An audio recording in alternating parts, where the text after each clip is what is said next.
majority of commercially available nasal devices aimed at stopping snoring, this doesn't exert any outwards pressure to the airway.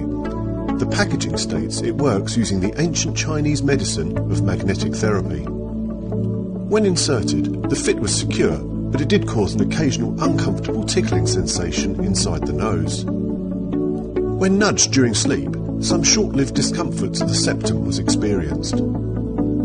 In our tests, the claimed magnetic therapy wasn't sufficient to make this device effective at stopping snoring.